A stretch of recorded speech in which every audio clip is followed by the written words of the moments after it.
দাবানলের ভয়াবহতা পুরোপুরি না কাটতেই আবার ভয়াবহ বন্যার কবলে পড়েছে ইসরায়েল। রোববার থেকে দেশটির দক্ষিণাঞ্চলে টানা ভারী বৃষ্টিপাত শুরু হয়েছে, যা এখন আরও ভয়াবহ রূপ নেয়। দেশটির সংবাদ মাধ্যম টাইমস অব ইসরায়েল জানিয়েছে, ভারী বৃষ্টিপাত ও আকস্মিক বন্যায় বিপর্যয় হয়ে পড়েছে জনজীবন। খবরে বলা হয়, বিশেষ করে দক্ষিণাঞ্চলীয় শহর ইলাত সবচেয়ে বেশি ক্ষতিগ্রস্ত হয়েছে।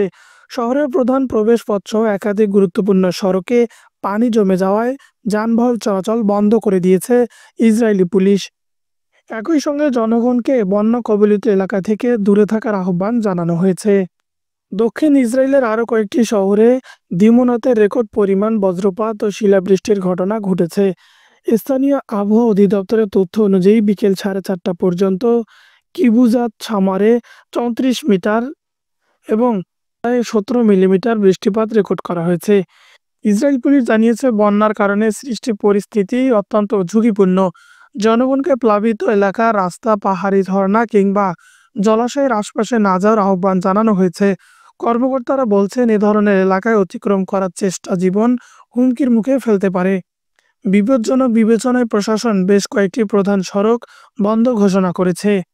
এর আগে ইসরায়েলে বেশ কয়েকটি দাবানল ভয়াবহ ক্ষতির সাধন করেছিল।